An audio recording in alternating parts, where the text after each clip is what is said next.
पंचतंत्र सांस्कृतिक साहित्य की अनमोल कृति है। पंचतंत्र के लेखक विष्णु शर्मा नामक ब्राह्मण थे।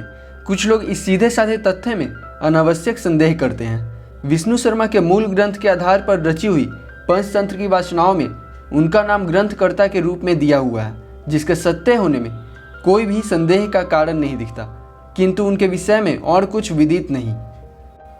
पंचतंत्र के कथा मुख प्रकरण से केवल इतना आभास मिलता है कि वे भारतीय नीति शास्त्र के पारंगत विद्वान थे। जिस समय उन्होंने पंचतंत्र की रचना की उस समय उनकी आयु 80 वर्ष की थी। नीति शास्त्र का परिपक्व अनुभव उन्हें प्राप्त हो चुका था। उन्होंने स्वयं कहा है, मैंने इस शास्त्र की रचना का प्रयत्न अत्यंत बुद्धिपूर्वक किया है जिससे औरों का हित हो। उनकी दृष्टि में पंचतंत्र वह ग्रंथ है जिसके नीति शास्त्र को जान लेने पर और कहानियों की सहायता से उसमें रम जाने पर कोई व्यक्ति जीवन की होड़ में हार नहीं मान सकता, फिर चाहे इंद्र ही उसका वैरी क्यों न हो। पंचतंत्र एक नीति शास्त्र या नीति का ग्रंथ है। नीति का अर्थ जीवन में बुद्धिपूर्वक व्यवहार। पंचतंत्र की कथाओं को 5 भागों में संकलन किया गया है। इन 5 भागों के संग्रह का नाम ही पंचतंत्र है। पंचतंत्र की कथाएं निरुद्देश्य कथाएं नहीं हैं, उनमें भारतीय नीति शास्त्र का निचोड़ है।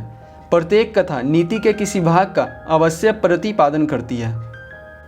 प्रत्येक कथा का निश्चित उद्देश्य है। ये कथाएं संसार भर में प्रसिद्ध हो चुकी हैं। विश्व की 20 भाषाओं में इनके अनुवाद हो चुके हैं। सबसे पहले इनका अनुवाद 6ठी शताब्दी में हुआ था। तब से अब तक यूरोप की हर भाषा में इनका अनुवाद हुआ है। पंचतंत्र में भारत के सब नीति शास्त्रों, मनु, शुक्र और चाणक्य के नीति वाक्यों का सार कथा रूप में दिया गया है। मंद से मंद बुद्धि वाला भी इन कथाओं से गहन नीति की शिक्षा ले सकता है। सारांश यह है कि पंचतंत्र के नीति वाक्यों में सांसारिक ज्ञान का जो कोश है वह समय और स्थान की दूरी होने पर भी सदैव उपयोगी है। पंचतंत्र की प्रत्येक कहानी आज भी मानव चरित्र का सच्चा चित्रण करती है और उसमें लिखे गए 2-3 हजार वर्ष के पूर्व के नीति वाक्य आज भी मानव मात्र का पथ प्रदर्शन कर सकते हैं। आज भी उनका प्रवचन घरों व गिरजाघरों में हो सकता है।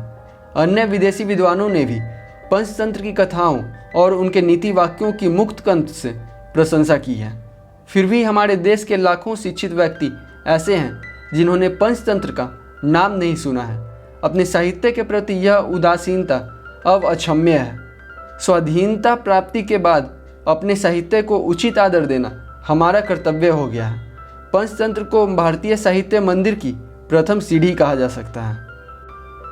यह वीडियो उसी पंचतंत्र का सरल हिंदी रूपांतर है। इस वीडियो में नीति भाग को सार रूप से कहकर कथा भाग को मुख्यता दी गई है। आज के लिए बस इतना ही। मिलते हैं पंचतंत्र के अगले भाग में।